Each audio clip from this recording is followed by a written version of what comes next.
Janela aberta para o Oriente do Alto. A explicação de textos da Escritura Sagrada.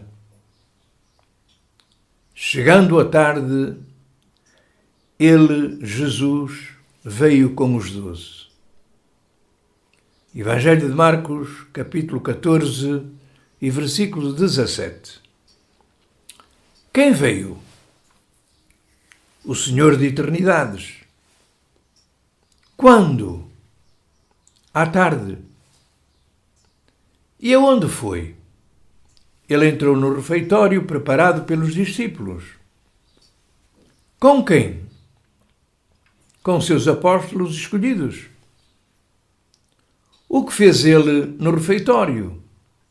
Ele tomou uma ceia, na qual alguns se saciaram, outros se aborreceram.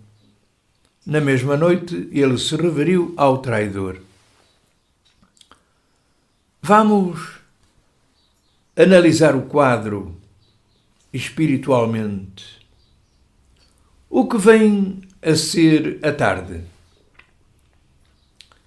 Ela é um estado de penumbra no qual a luz diminui até que não haja mais nenhum efeito dos raios do sol. Quando se dá esse estado no homem?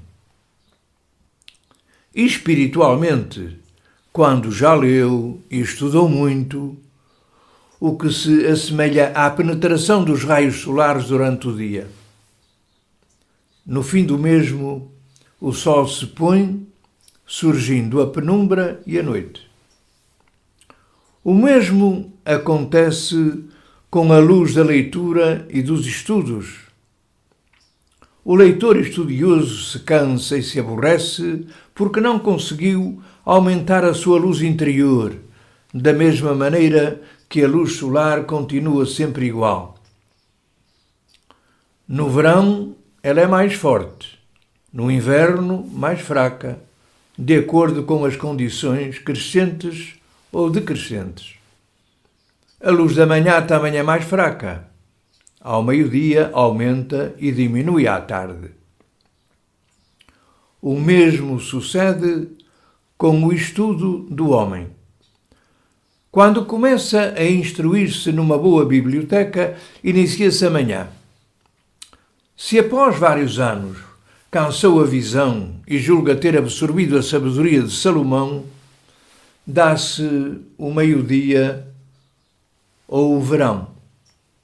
Ele continua lendo e estudando, mas infelizmente não descobre algo novo, mas sim ideias antigas. Então se cansa pela falta de alimento refrescante e, além disso, não nota comprovantes para as teorias assimiladas, mas não raramente as piores refutações daquilo que conseguiu com tão grande zelo e esforço. O seu suposto ouro se transformou em chumbo. Ele se torna aborrecido e desanimado, perdendo toda a base e, no final, vê-se numa montanha envolta em densas neblinas. Tal estado se identifica com a tarde, e nesta aflição o homem começa a refletir se na doutrina de Cristo não haveria algo real. Esse pensamento relaciona-se ao texto. O Senhor veio à tardinha com os 12 apóstolos. Ele, como fundador da doutrina, e os discípulos, a própria doutrina. Ele chega ao refeitório preparado com alimentos e bebidas. Tal sala é o próprio homem, em seu estado crepuscular, pois possui quantidade de víveres. Como aquele o qual havia sido ou deveria ter sido preparado o alimento não está, aguarda-se a sua chegada para abençoar e saborear os alimentos, pois sem consumidor eles não têm qualquer valor. Assim também a ciência e a erudição não têm valor e o homem abarrotou em vão o seu refeitório e mesa espirituais, se não estiver presente quem os abençoe, se alimente e transforma em seiva que vivifica o espírito. O Senhor chega à tardinha com os 12 apóstolos, ou seja, o fundador entra na sala com a sua doutrina, senta-se, abençoa e consome o alimento.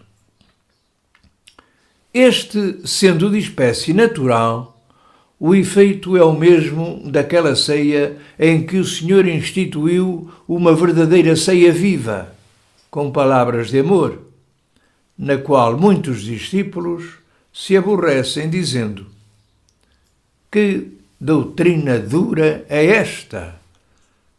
Quem pode crer nela e segui-la? Eles se afastam e logo após é apontado o traidor.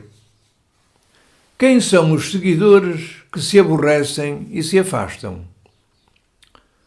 São os falsos conceitos extraídos de leituras e estudos que, em oposição com os princípios da doutrina do Cristo, provocam uma objeção geral.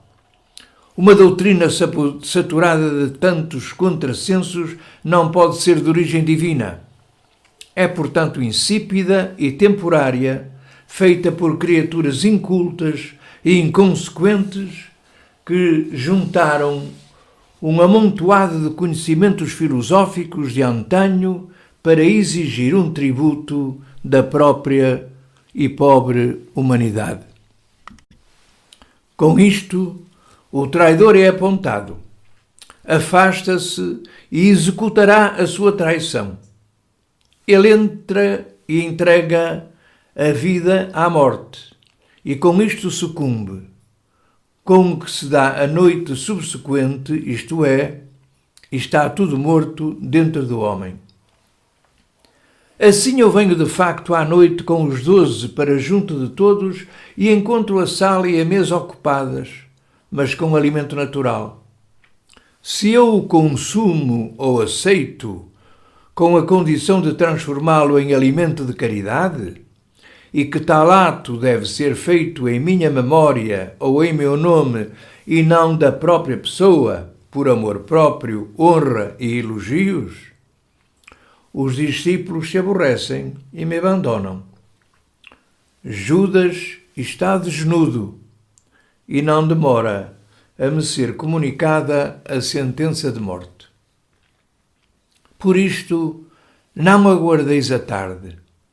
Chamai-me de manhã, quando ainda estáis fortes e acessíveis.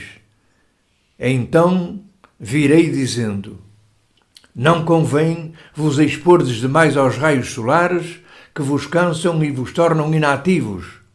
Fortificai-vos sobre a sombra fresca da árvore da vida para continuardes fortes o dia todo. Chegando eu, então, à noite, me reconhecereis facilmente. E se perguntar: nada tendes para comer? Estais famintos? Apontareis apenas pouco alimento, mas eu o abençoarei e me sentarei à mesa convosco, onde nenhum traidor me aguarda. Hei de dilatar os vossos poucos conhecimentos para sóis centrais, a fim de terdes luz infinita e em plenitude. Esta obra foi revelada ao profeta Jacob Lorber.